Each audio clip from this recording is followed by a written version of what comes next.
Bonsoir à tous, bienvenue dans votre émission La Réunion Léla. À chaque fois, je le dis et je me plais à le répéter. J'espère que vous allez bien, j'espère que vous gérez au mieux cette situation qui n'est pas simple. Et c'est vrai que des week-ends bloqués à la maison, ce n'est pas agréable.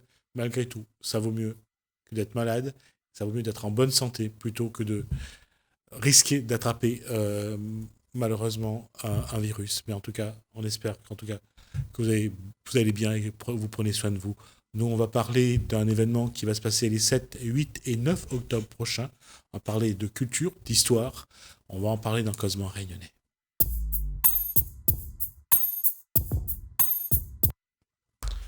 Et là, on va aborder quelque chose dont on a commencé la semaine dernière, c'est de vous présenter le programme. Bonsoir, Marilyn Champignol. Bonsoir, Jusmi. Vous êtes donc présidente du Quartier Libre. On va rappeler que l'événement s'appelle... L'événement, c'est en fait l'histoire des systèmes, un colloque international, l'histoire des systèmes carcéraux, liberté enfermement dans les pays de la zone océan Indien, fin 18e siècle et début 20e siècle. Et précédemment, je suis intervenue sur le programme Toussaint l'ouverture. Du premier jour. Oui, donc c'est une journée qui est consacrée à Toussaint l'ouverture.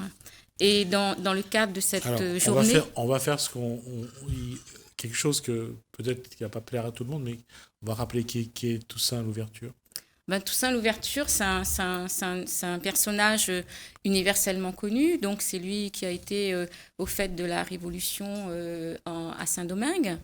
Et donc, il est pour la cause des Noirs, donc l'émancipation des Noirs. Et finalement, il a été, je crois que c'est en 1802, en fait, il a été capturé, donc, où il a été emprisonné à Fort-de-Joux, et il en est mort des conditions déplorables que nous connaissons. Voilà. Donc, cette journée sera consacrée à ça. Et donc, il y aura aussi une exposition de photos, donc, de l'histoire de Toussaint l'ouverture, 21 panneaux. Voilà. Un paradoxe pour 1802, parce que je crois que c'est l'année où Napoléon a aboli l'esclavage en métropole et rétabli en 1804, 1804 exactement.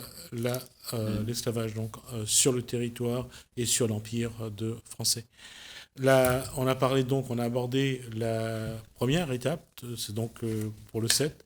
On a détaillé le programme. Vous pouvez retrouver ce programme sur le net également. On va parler aujourd'hui de la journée du vendredi 8 octobre. Oui.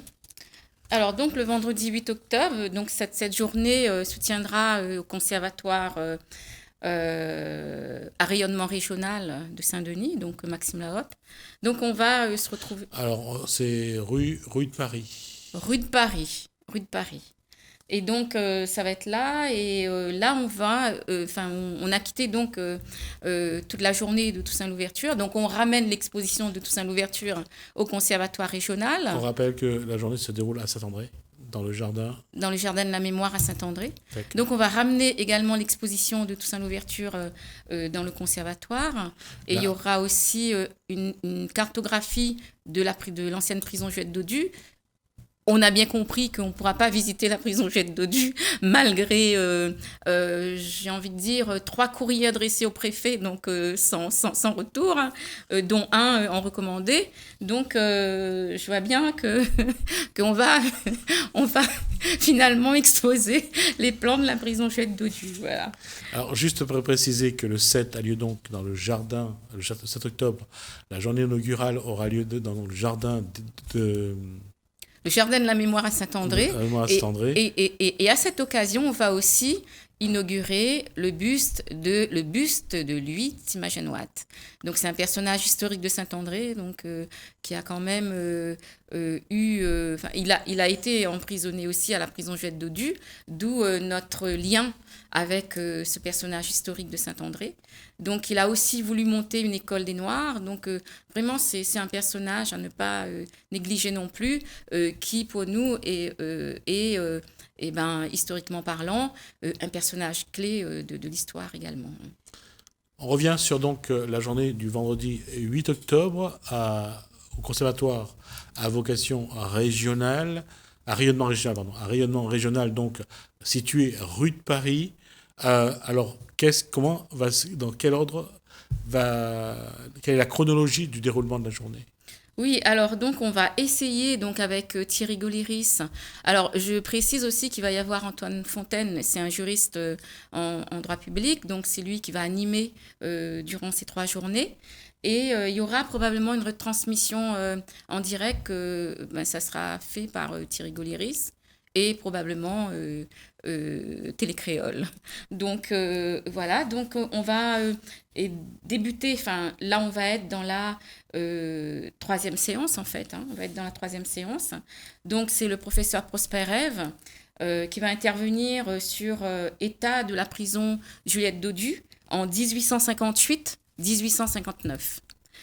Et ensuite, il y aura un débat à chaque intervention, il y aura un débat de 10 minutes. Et ensuite, là, on va passer à Jannick Fontaine, docteur en géographie. Donc, il est professeur certifié.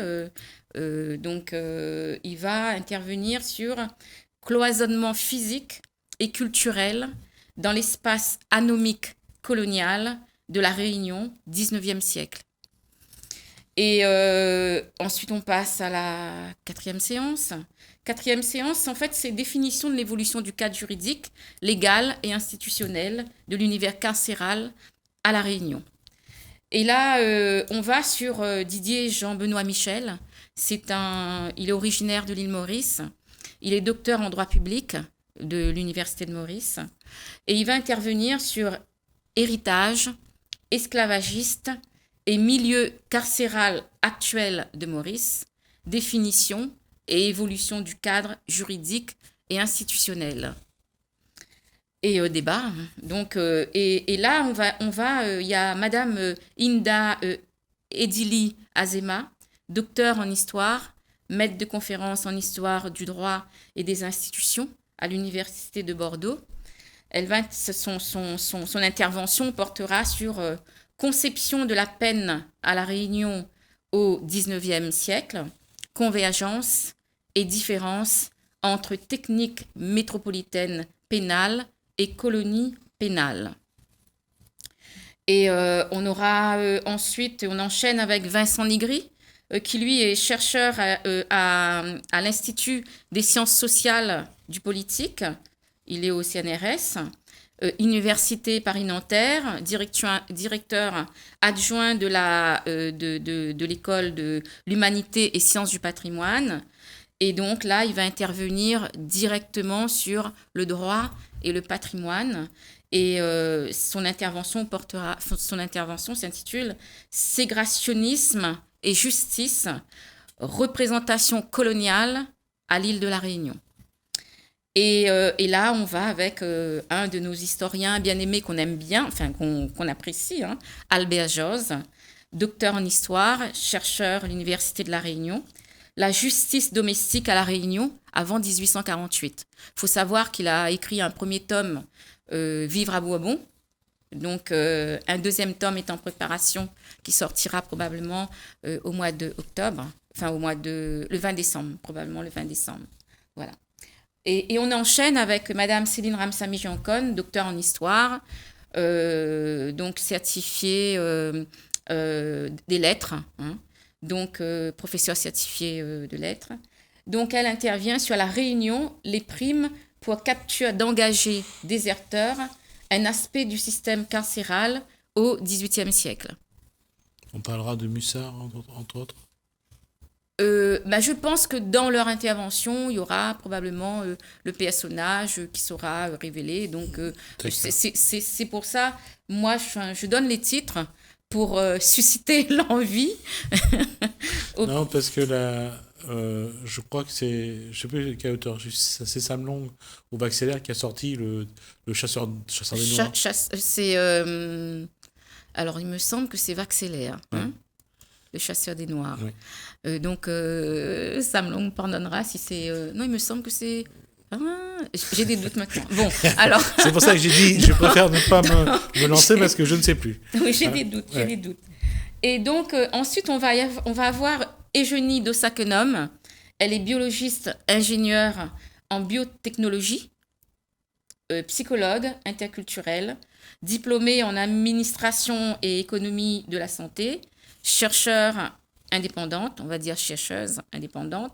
en sciences politiques et sociales, consultante en gouvernance et conférencière. Elle est du Bénin et donc elle intervient sur incarcération et enfermement, un double traumatisme pour les habitants des îles, cas des populations de l'océan Indien. Donc, tu l'as interviewé, il me semble, en 2019. En 2019, j'ai interrogé, ouais. Ouais, c'est une sacrée personne, effectivement. Oui. Et là, on arrive à Jean-Régis Ramsamy, docteur en histoire, Université de La Réunion. Il intervient, son intervention porte sur esclaves, libres de couleur, engagés, pères missionnaires, quelques parcours d'Indiens à La Réunion, à la prison de Saint-Denis. Donc, tu constateras que ça tourne beaucoup autour de la prison, vu que c'est notre patrimoine. Le patrimoine, c'est effectivement j'ai envie de dire, le projet que défendait Sudel et que nous, on poursuit actuellement pour vraiment en faire un patrimoine qui s'adresse à la génération future. Donc, voilà. Et on part sur la 6e séance. Oui, d'accord. Donc, et là, on continue la journée, donc elle n'est pas terminée. Et donc là, on va avec Clara Anderson, qui est docteure en histoire, notamment sur l'histoire des prisons, des établissements pénitentiaires et des colonies pénitentiaires à Maurice et en Asie du Sud et du Sud-Est, de la fin du XVIIIe au début du XXe siècle. Elle est de l'université de Lancaster, Angleterre.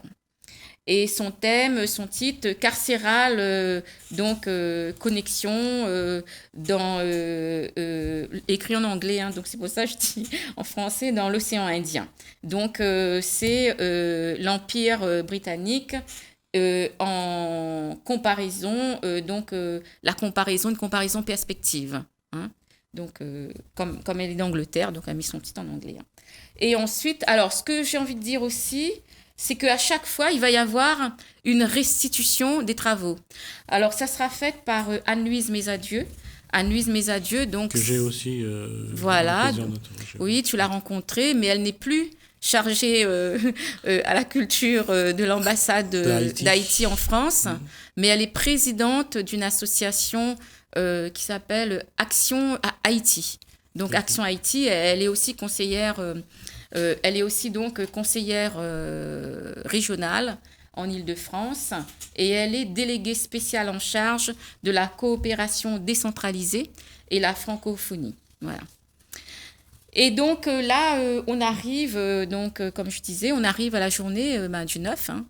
Donc, la journée du 9, on est donc samedi 9. Les conférences, toujours au CRR de Maxime Lahope à Saint-Denis. Et là, on part sur une perspective comparative avec les lieux d'enfermement de la France hexagonale, des pays voisins et étrangers.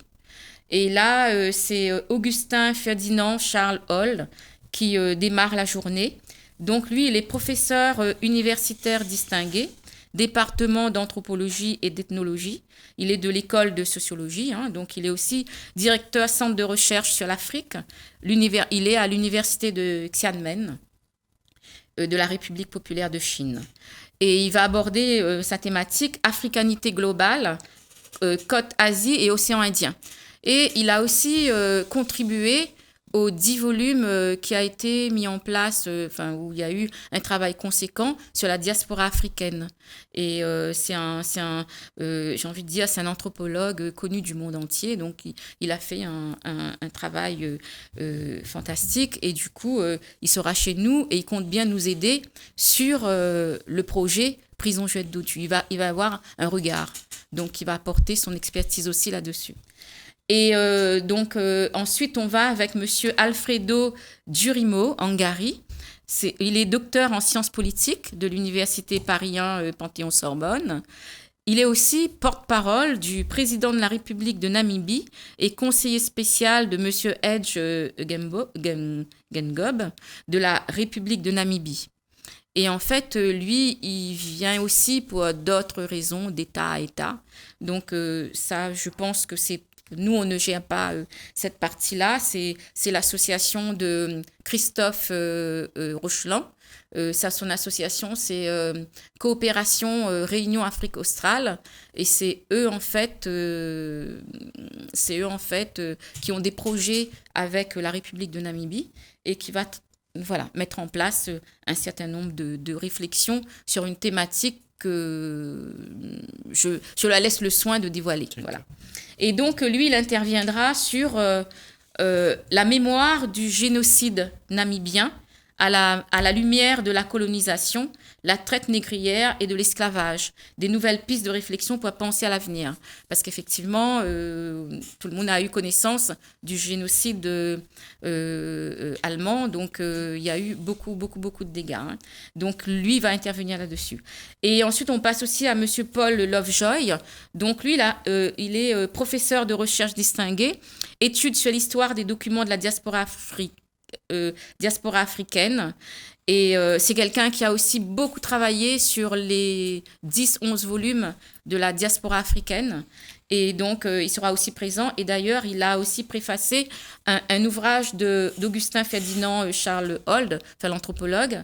Je ne sais pas s'il amènera son livre. Donc, son livre normalement va paraître très prochainement avec la préface de Paul Lovejoy. Et lui, il va intervenir, il est de Costa Rica, il va intervenir sur châteaux-prisons et forts d'Afrique de l'Ouest, plus au niveau du Ghana. Donc, le Ghana, on sait qu'il y a énormément de vestiges, il y a énormément d'endroits, de châteaux où les personnes ont, avant d'embarquer, été emprisonnées dans ces endroits-là pour partir vers les différentes destinations. Et ensuite, là, on passe à Christophe Rocheland. Christophe Rocheland, donc, il est doctorant de l'Institut français de géopolitique. Il devait soutenir sa thèse là, finalement, ça a été reporté. Donc, voilà. Et lui, il aura plutôt un regard géopolitique sur les relations africaines de l'île de la Réunion. Et on termine, donc... non, on ne termine pas encore. Donc, ensuite, on passe à Fabienne Jean-Baptiste. Donc, elle intervient, docteur en histoire contemporaine, Université de la Réunion. Elle, c'est la prison pour carrière, histoire des directeurs brigadiers et gardiens de prison à La Réunion, 1886-1947. Normalement, cette conférence devait se situer dans la première journée, mais compte tenu de son indisponibilité à la première journée, donc elle interviendra à ce niveau-là. On a aussi monsieur Mlaili Kondro. Donc, il est docteur en linguistique et chercheur, Université de Limoges. Il est de Mayotte. Donc, il intervient sur la mémoire des déchets, l'échange et la condition civile à Mayotte. En fait, voilà, donc il va intervenir là-dessus. Et on passe à Madame Beninia Zimba, docteur en histoire, professeure à l'Université Eduardo de Maputo. Elle est de Mozambique. Ouais, c'est ce que j'avais précisé, oui. Maputo, c'est Mozambique. Oui, c'est Maputo, donc elle est de Mozambique. Oui. Et elle intervient sur... son thème, c'est de l'Afrique de l'Est à l'océan Indien occidental, traite des esclaves et liberté des esclaves au XIXe siècle. Il y aura un débat, ensuite on va passer à la restitution des travaux, et ensuite il y aura Anne-Louise Mesadieu, donc conseillère régionale d'Île-de-France, déléguée spéciale en charge de la coopération décentralisée et la francophonie, présidente Action pour Haïti, c'est une haïtienne. Donc elle interviendra sur la culture, vecteur d'épanouissement et d'ouverture vers l'autre. Et ensuite on passe à un plateau artistique. Donc on aura Denis Kanjamale, Marie Cisaille pour Fonkezer et Zandémik Maloya. Donc on attend qu'il nous confirme sa présence. Voilà. Et on arrive à la fin de notre colloque. Et en même temps, on compte travailler sur un dossier, donc avec Doudou Diène et les personnes qui seront présentes. Voilà. D'accord. Donc là, en tout cas, en ce qui concerne ce programme-là, est validé et bouclé. Il y aura pas de surprise. Alors la surprise serait, tu sais, on est en période de Covid, donc on a aussi dans cette période il y a beaucoup d'incertitudes. En fait, ce qu'il y a, c'est que à la dernière minute, les personnes soient malades. Donc ça, on n'y peut rien. Hein. On n'y peut rien, c'est ainsi. À la dernière minute, que les personnes soient malades pour des raisons qui leur appartiennent, hein, donc ne puissent pas venir. Ça, on est habitué toujours à la dernière minute. Il y a 1 ou 2 personnes, mais on a aussi privilégié la visioconférence. Donc, au cas où des personnes ne pourraient pas venir, et donc ça va être en direct en visioconférence. Comme ça a été fait le 20 décembre. Comme ça a été fait le 20 décembre. Donc, on a aussi couplé avec la visioconférence, et d'autant plus qu'il y aura, comme je disais en début de cette émission, Thierry Goléris va faire la retransmission en direct sur Facebook. Donc voilà, on a aussi préparé tout ça, et je l'en remercie parce qu'il fait tout cela dans un esprit militant bénévole comme moi. Je suis dessus depuis 2014. Donc voilà. Et ça, c'est fantastique d'avoir des personnes qui sont là pour les causes et en même temps qui interviennent et qui se rendent compte, bien évidemment, qu'il faut du monde, il faut des... Voilà. D'accord. En tout cas, on aura fait le tour en 2 émissions du programme. Et la prochaine fois, on essaiera d'aborder un petit peu plus le fond. Oui. Oui, je peux peut-être quelque chose que je n'ai pas dit et qui est très importante aussi. Donc, c'est dans la première journée, on va avoir on va découvrir l'histoire d'Haïti à travers l'art culinaire avec la chef Carline Irantus en présence de Yves Bouvier. Alors, Yves Bouvier... Tu le connais, non? Alors, je sais plus. Yves Bouvier, c'est le président des disciples d'Escoffier dans l'océan Indien. D'accord. Et donc, il y aura un partenariat avec l'AFPAR de Saint-André. Et en même temps, les stagiaires seront aussi présents. Donc, ça leur permettra de connaître aussi, de découvrir l'histoire d'Haïti à travers la cuisine. Donc, voilà. Donc, il y a ça aussi qui est intéressant de le souligner dans ce cadre-là. Merci Marine Champignol. On est arrivé au terme de ces 20 minutes d'échange. On a dépassé 2 minutes pour être honnête. On abordera la prochaine fois un petit peu le fond et puis un petit peu les éléments et voir un peu quel sera le fil conducteur de ces 3 jours d'événements. Merci pour ces informations. Merci à vous de nous avoir suivis. Merci Laëlle, merci François. Je vous dis à bientôt.